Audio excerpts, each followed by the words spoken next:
ಆಗ್ತಾ ಇದೆ. ಕ್ಷಣ ಕ್ಷಣಕ್ಕೂ ಕೂಡ ರೈತರ ಕ್ರೋಧಾಗ್ನಿ ಹೆಚ್ಚಾಗ್ತಾನೆ ಇದೆ. ಸರ್ಕಾರಕ್ಕೆ ಇವತ್ತು ಸಂಜೆ 7 ಗಂಟೆಯವರೆಗೂ ಡೆಡ್ಲೈನ್ ಅನ್ನ ಕೊಟ್ಟಿದ್ದಾರೆ. ಕಬ್ಬು ಬೆಂಬಲ ಬೆಲೆ ನಿಗದಿಗೆ ಇವತ್ತು ಸಂಜೆಯೇ ಡೆಡ್ಲೈನ್. ಈಗಾಗಲೇ ಬೆಳಗಾವಿ ಬಂದ್ಗೆ ಕರೆ ಕೊಟ್ಟಿದೆ. ಬೆಂಗಳೂರು ಪುಣೆ ಹೆದ್ದಾರಿ ಬಂದ್ಗೆ ರೈತರು ಪ್ಲಾನ್ ಅನ್ನ ಮಾಡಿಕೊಂಡಿದ್ದಾರೆ. ರೈತರ ಹೋರಾಟಕ್ಕೆ ಸಾಲು ಸಾಲು ಶ್ರೀಗಳು ಕೂಡ ಆಗಮಿಸಿ ಬೆಂಬಲವನ್ನ ಕೊಡ್ತಾ ಇದ್ದಾರೆ. ಸರ್, ನಮ್ಮ ಪ್ರತಿನಿಧಿ ಹನುಮಂತು ಮಾಹಿತಿಯನ್ನ ಕೊಡ್ತಾ ಇದ್ರು. ಹನುಮಂತು, ಈಗ ಸರ್ಕಾರ ತೀರ್ಮಾನವನ್ನ ತೆಗೆದುಕೊಳ್ಳಲೇಬೇಕಾದಂತ ಅನಿವಾರ್ಯತೆಯಲ್ಲಿ ಇದೆಯಾ, ಅಥವಾ ರೈತರು ಕೊಟ್ಟಿರುವಂತಹ ಡೆಡ್ಲೈನ್ ಏನಿದೆ 7 ಗಂಟೆಗೆ ಮುಕ್ತಾಯ ಆಗುತ್ತೆ, ಏನ್ ಮಾಡಬಹುದು ಹಾಗಾದ್ರೆ?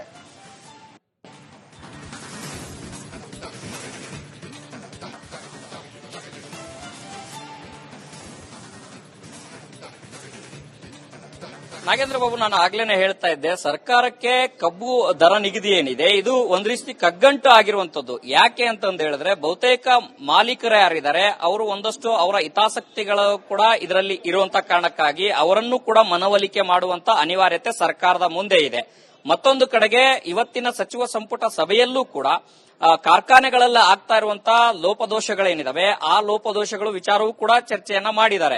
ರೈತರ ಈ ಬೇಡಿಕೆ ಏನಿದೆ ಇದು ಮೊದಲಿಂದ ಅಲ್ಲ, ತೂಕದ ವಿಚಾರ ಅಂತ ಬಂದಂತ ಸಂದರ್ಭದಲ್ಲಿ ಇದು ಮೊದಲಿಂದನೂ ಕೂಡ ಕಾರ್ಖಾನೆಗಳಲ್ಲಿ ತೂಕದ ಮೋಸ ಆಗ್ತಾ ಇದೆ ಅನ್ನುವಂತ ವಾದ ಬೇಡಿಕೆಯನ್ನ ಮತ್ತೆ ಒತ್ತಾಯವನ್ನು ಅದನ್ನು ಸರಿಪಡಿಸಬೇಕು ಅನ್ನುವಂತ ಒತ್ತಾಯವನ್ನ ರೈತಪರ ಸಂಘಟನೆಗಳು ಎಲ್ಲರೂ ಕೂಡ ರೈತರು ಮೊದಲಿಂದನೂ ಕೂಡ ಮಾಡ್ತಾ ಇದ್ದಾರೆ. ಆದ್ರೆ ಇಲ್ಲಿ ಪ್ರಶ್ನೆ ಬಂದಿರುವಂತದ್ದು ದರ ನಿಗದಿ ಮಾಡಬೇಕು. ಯಾಕಂದ್ರೆ ಕಟಾವು ಮಾಡಿ ಈಗಾಗಲೇ ಕಟಾವು ಮಾಡಿದೀವಿ, ಇಂತಹ ಸಂದರ್ಭದಲ್ಲಿ ಏನಾದ್ರು ದರ ನಿಗದಿ ಆಗ್ಲಿಲ್ಲ ಅಂತಂದ ಹೇಳಿದ್ರೆ ಬೆಳೆದಿರಂತಹ ಬೆಳೆ ಎಲ್ಲವೂ ಕೂಡ ನಷ್ಟ ಆಗುತ್ತೆ, ಕಬ್ಬು ಒಣಗೋಗುತ್ತೆ. ಒಣಗೋದ್ರೆ ನಾವು ಮಾಡಿದಂತ ಶ್ರಮ ಏನಿದೆ ಅದೆಲ್ಲವೂ ಕೂಡ ಮಣ್ಣು ಪಾಲಾಗುತ್ತೆ. ಹಾಗಾಗಿ ದರ ನಿಗದಿ ಮಾಡಲೇಬೇಕು ಅನ್ನೋ ಪಟ್ಟನ್ನ ರೈತಪರ ಸಂಘಟನೆಗಳೆಲ್ಲರೂ ಕೂಡ ಹಿಡಿದಿರುವಂತದ್ದು. ಇಲ್ಲಿ ಪ್ರಮುಖ ಪ್ರಶ್ನೆ ಏನಂತಂದ ಹೇಳಿದ್ರೆ, ಒಂದ್ ಕಡೆಗೆ ಈಗಾಗಲೇ ಚಳುವಳಿಯ ಬಿಸಿ ಏನಿದೆ ಸರ್ಕಾರಕ್ಕೆ ತಟ್ಟಿರುವಂತ ಕಾರಣಕ್ಕಾಗಲೇ ಸಿಎಂ ಸಿದ್ದರಾಮಯ್ಯನವರು ಕೂಡ ರೈತ ಸಂಘಟನೆಗಳ ಮುಖಂಡರುಗಳ ಜೊತೆಗೆ ಮಾತುಕತೆಯನ್ನು ನಡೆಸಲಿಕ್ಕೆ ಸಚಿವರುಗಳನ್ನು ಕೂಡ ಕಳಿಸಿದ್ರು. ಸರ್ಕಾರದ ನಿಲುವೇನು ಅನ್ನುವಂಥದ್ದು ಬಗ್ಗೆ ಹೇಳುವಂತ ಕೆಲಸವನ್ನು ಕೂಡ ಮಾಡಿದ್ರು. ಅದಾಗಿಯೂ ಕೂಡ ಯಾವುದೇ ರೀತಿಯ ಸ್ಪಷ್ಟವಾದಂತ ನಿಲುವು ಸರ್ಕಾರದಿಂದ ಹೋಗದಂತ ಕಾರಣಕ್ಕಾಗಿನೇ ಡೆಡ್ಲೈನ್ ಅನ್ನ ಕೊಟ್ಟಿದ್ರು. ಇವತ್ತಿನ ಒಂದ್ ವೇಳೆ ಏನಾದ್ರೂ ಸರ್ಕಾರ ತೀರ್ಮಾನ ಮಾಡಲಿಲ್ಲ ಅಂದ್ರೆ ಹೋರಾಟವನ್ನ ತೀವ್ರಗೊಳಿಸಬೇಕಾಗತ್ತೆ ಅಂತ ಎಚ್ಚರಿಕೆಯನ್ನ ಕೊಟ್ಟಿದ್ರು. ಈಗ ಎಚ್ಚರಿಕೆಯ ನಡುವೆನೂ ಕೂಡ ನಾಳೆ ಸಿಎಂ ಸಿದ್ದರಾಮಯ್ಯನವರು ಕರೆದಂತಹ ಸಭೆ ಒಂದಷ್ಟು ಮಹತ್ವವನ್ನು ಪಡೆದುಕೊಳ್ಳುತ್ತೆ. ಹಾಗಾಗಿ ರೈತ ಸಂಘಟನೆಗಳು ರೈತಪರ ಮುಖಂಡರುಗಳು ಯಾವ ರೀತಿಯ ನಿರ್ಧಾರವನ್ನು ತೆಗೆದುಕೊಳ್ತಾರೆ ಅನ್ನೋಂಥದ್ದು ಕೂಡ ಕಾದ್ ನೋಡಬೇಕಾಗಿದೆ. ನಾಗೇಂದ್ರ ಬಾಬು, ಓಕೆ, ಹಾಗೆ ಆಗ್ತಾ ಇದೆ. ಕ್ಷಣ ಕ್ಷಣಕ್ಕೂ ಕೂಡ ರೈತರ ಕ್ರೋಧಾಗ್ನಿ ಹೆಚ್ಚಾಗ್ತಾನೆ ಇದೆ. ಸರ್ಕಾರಕ್ಕೆ ಇವತ್ತು ಸಂಜೆ 7 ಗಂಟೆಯವರೆಗೂ ಡೆಡ್ಲೈನ್ ಅನ್ನ ಕೊಟ್ಟಿದ್ದಾರೆ. ಕಬ್ಬು ಬೆಂಬಲ ಬೆಲೆ ನಿಗದಿಗೆ ಇವತ್ತು ಸಂಜೆಯೇ ಡೆಡ್ಲೈನ್. ಈಗಾಗಲೇ ಬೆಳಗಾವಿ ಬಂದ್ಗೆ ಕರೆ ಕೊಟ್ಟಿದೆ. ಬೆಂಗಳೂರು ಪುಣೆ ಹೆದ್ದಾರಿ ಬಂದ್ಗೆ ರೈತರು ಪ್ಲಾನ್ ಅನ್ನ ಮಾಡಿಕೊಂಡಿದ್ದಾರೆ. ರೈತರ ಹೋರಾಟಕ್ಕೆ ಸಾಲು ಸಾಲು ಶ್ರೀಗಳು ಕೂಡ ಆಗಮಿಸಿ ಬೆಂಬಲವನ್ನ ಕೊಡ್ತಾ ಇದ್ದಾರೆ. ಸರ್, ನಮ್ಮ ಪ್ರತಿನಿಧಿ ಹನುಮಂತು ಮಾಹಿತಿಯನ್ನ ಕೊಡ್ತಾ ಇದ್ರು. ಹನುಮಂತು, ಈಗ ಸರ್ಕಾರ ತೀರ್ಮಾನವನ್ನ ತೆಗೆದುಕೊಳ್ಳಲೇಬೇಕಾದಂತ ಅನಿವಾರ್ಯತೆಯಲ್ಲಿ ಇದೆಯಾ, ಅಥವಾ ರೈತರು ಕೊಟ್ಟಿರುವಂತಹ ಡೆಡ್ಲೈನ್ ಏನಿದೆ 7 ಗಂಟೆಗೆ ಮುಕ್ತಾಯ ಆಗುತ್ತೆ, ಏನ್ ಮಾಡಬಹುದು ಹಾಗಾದ್ರೆ?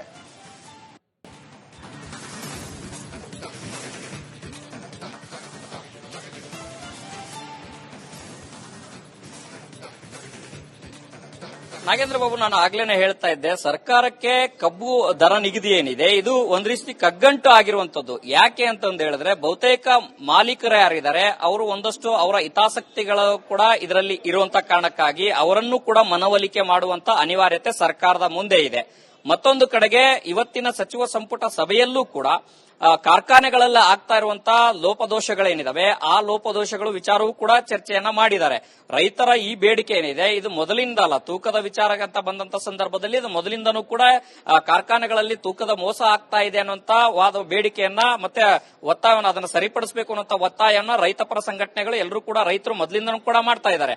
ಆದ್ರೆ ಇಲ್ಲಿ ಪ್ರಶ್ನೆ ಬಂದಿರುವಂತದ್ದು ದರ ನಿಗದಿ ಮಾಡಬೇಕು. ಯಾಕಂದ್ರೆ ಕಟಾವು ಮಾಡಿ ಈಗಾಗಲೇ ಕಟಾವು ಮಾಡಿದೀವಿ, ಇಂತಹ ಸಂದರ್ಭದಲ್ಲಿ ಏನಾದ್ರು ದರ ನಿಗದಿ ಆಗ್ಲಿಲ್ಲ ಅಂತಂದ ಹೇಳಿದ್ರೆ ಬೆಳೆದಿರಂತಹ ಬೆಳೆ ಎಲ್ಲವೂ ಕೂಡ ನಷ್ಟ ಆಗುತ್ತೆ, ಕಬ್ಬು ಒಣಗೋಗುತ್ತೆ. ಒಣಗೋದ್ರೆ ನಾವು ಮಾಡಿದಂತ ಶ್ರಮ ಏನಿದೆ ಅದೆಲ್ಲವೂ ಕೂಡ ಮಣ್ಣು ಪಾಲಾಗುತ್ತೆ. ಹಾಗಾಗಿ ದರ ನಿಗದಿ ಮಾಡಲೇಬೇಕು ಅನ್ನೋ ಪಟ್ಟನ್ನ ರೈತಪರ ಸಂಘಟನೆಗಳೆಲ್ಲರೂ ಕೂಡ ಹಿಡಿದಿರುವಂತದ್ದು. ಇಲ್ಲಿ ಪ್ರಮುಖ ಪ್ರಶ್ನೆ ಏನಂತಂದ ಹೇಳಿದ್ರೆ, ಒಂದ್ ಕಡೆಗೆ ಈಗಾಗಲೇ ಚಳವಳಿಯ ಬಿಸಿ ಏನಿದೆ ಸರ್ಕಾರಕ್ಕೆ ತಟ್ಟಿರುವಂತ ಕಾರಣಕ್ಕಾಗಲೇ ಸಿಎಂ ಸಿದ್ದರಾಮಯ್ಯನವರು ಕೂಡ ರೈತ ಸಂಘಟನೆಗಳ ಮುಖಂಡರುಗಳ ಜೊತೆಗೆ ಮಾತುಕತೆಯನ್ನು ನಡೆಸಲಿಕ್ಕೆ ಸಚಿವರುಗಳನ್ನು ಕೂಡ ಕಳಿಸಿದ್ರು.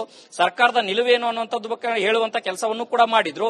ಅದಾಗಿಯೂ ಕೂಡ ಯಾವುದೇ ರೀತಿಯ ಸ್ಪಷ್ಟವಾದಂತ ನಿಲುವು ಸರ್ಕಾರದಿಂದ ಹೋಗದಂತ ಕಾರಣಕ್ಕಾಗಿನೇ ಡೆಡ್ ಲೈನ್ ಅನ್ನ ಕೊಟ್ಟಿದ್ರು. ಇವತ್ತಿನ ಒಂದ್ ವೇಳೆ ಏನಾದ್ರೂ ಸರ್ಕಾರ ತೀರ್ಮಾನ ಮಾಡಲಿಲ್ಲ ಅಂದ್ರೆ ಹೋರಾಟವನ್ನ ತೀವ್ರಗೊಳಿಸಬೇಕಾಗತ್ತೆ ಅಂತ ಎಚ್ಚರಿಕೆಯನ್ನ ಕೊಟ್ಟಿದ್ರು. ಈಗ ಎಚ್ಚರಿಕೆ ನಡುವೆನೂ ಕೂಡ ನಾಳೆ ಸಿಎಂ ಸಿದ್ದರಾಮಯ್ಯನವರು ಕರೆದಂತಹ ಸಭೆ ಒಂದಷ್ಟು ಮಹತ್ವವನ್ನು ಪಡೆದುಕೊಳ್ಳುತ್ತೆ.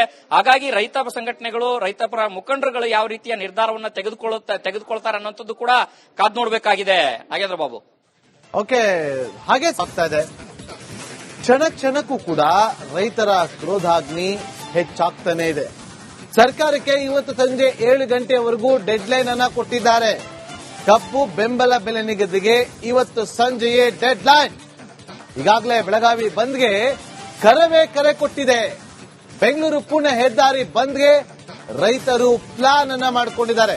ರೈತರ ಹೋರಾಟಕ್ಕೆ ಸಾಲು ಶ್ರೀಗಳು ಕೂಡ ಆಗಮಿಸಿ ಬೆಂಬಲವನ್ನ ಕೊಡ್ತಾ ಇದ್ದಾರೆ.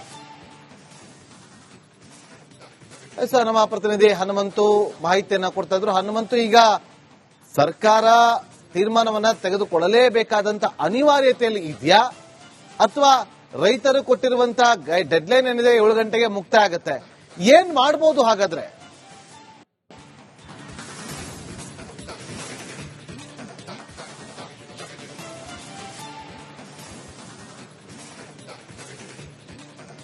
ನಾಗೇಂದ್ರ ಬಾಬು, ನಾನು ಆಗ್ಲೇನೆ ಹೇಳ್ತಾ ಇದ್ದೆ, ಸರ್ಕಾರಕ್ಕೆ ಕಬ್ಬು ದರ ನಿಗದಿ ಏನಿದೆ ಇದು ಒಂದ್ ರೀತಿ ಕಗ್ಗಂಟು ಆಗಿರುವಂತದ್ದು. ಯಾಕೆ ಅಂತಂದ ಹೇಳಿದ್ರೆ ಬಹುತೇಕ ಮಾಲೀಕರು ಯಾರಿದ್ದಾರೆ ಅವರು ಒಂದಷ್ಟು ಅವರ ಹಿತಾಸಕ್ತಿಗಳು ಕೂಡ ಇದರಲ್ಲಿ ಇರುವಂತ ಕಾರಣಕ್ಕಾಗಿ ಅವರನ್ನು ಕೂಡ ಮನವೊಲಿಕೆ ಮಾಡುವಂತ ಅನಿವಾರ್ಯತೆ ಸರ್ಕಾರದ ಮುಂದೆ ಇದೆ. ಮತ್ತೊಂದು ಕಡೆಗೆ ಇವತ್ತಿನ ಸಚಿವ ಸಂಪುಟ ಸಭೆಯಲ್ಲೂ ಕೂಡ ಕಾರ್ಖಾನೆಗಳಲ್ಲಿ ಆಗ್ತಾ ಇರುವಂತಹ ಲೋಪದೋಷಗಳೇನಿದಾವೆ ಆ ಲೋಪದೋಷಗಳು ವಿಚಾರವೂ ಕೂಡ ಚರ್ಚೆಯನ್ನ ಮಾಡಿದ್ದಾರೆ. ರೈತರ ಈ ಬೇಡಿಕೆ ಏನಿದೆ ಇದು ಮೊದಲಿಂದ ಅಲ್ಲ, ತೂಕದ ವಿಚಾರ ಅಂತ ಬಂದಂತ ಸಂದರ್ಭದಲ್ಲಿ ಇದು ಮೊದಲಿಂದನೂ ಕೂಡ ಕಾರ್ಖಾನೆಗಳಲ್ಲಿ ತೂಕದ ಮೋಸ ಆಗ್ತಾ ಇದೆ ಅನ್ನುವಂತ ವಾದ ಬೇಡಿಕೆಯನ್ನ ಮತ್ತೆ ಒತ್ತಾಯವನ್ನು ಅದನ್ನು ಸರಿಪಡಿಸಬೇಕು ಅನ್ನೋ ಒತ್ತಾಯವನ್ನ ರೈತಪರ ಸಂಘಟನೆಗಳು ಎಲ್ಲರೂ ಕೂಡ ರೈತರು ಮೊದಲಿಂದನೂ ಕೂಡ ಮಾಡ್ತಾ ಇದ್ದಾರೆ. ಆದ್ರೆ ಇಲ್ಲಿ ಪ್ರಶ್ನೆ ಬಂದಿರುವಂತದ್ದು ದರ ನಿಗದಿ ಮಾಡಬೇಕು. ಯಾಕಂದ್ರೆ ಈಗಾಗಲೇ ಕಟಾವು ಮಾಡಿದೀವಿ.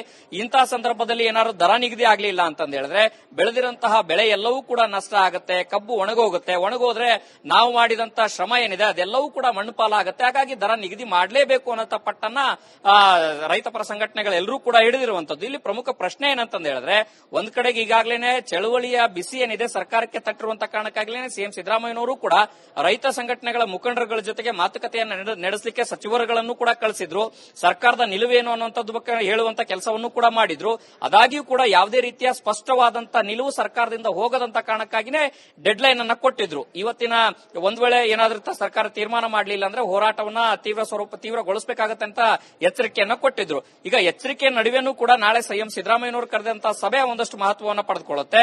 ಹಾಗಾಗಿ ರೈತ ಸಂಘಟನೆಗಳು, ರೈತಪರ ಮುಖಂಡರುಗಳು ಯಾವ ರೀತಿಯ ನಿರ್ಧಾರವನ್ನ ತೆಗೆದುಕೊಳ್ತಾರೆ ಅನ್ನೋಂಥದ್ದು ಕೂಡ ಕಾದ್ ನೋಡಬೇಕಾಗಿದೆ. ನಾಗೇಂದ್ರ ಬಾಬು, ಓಕೆ, ಹಾಗೆ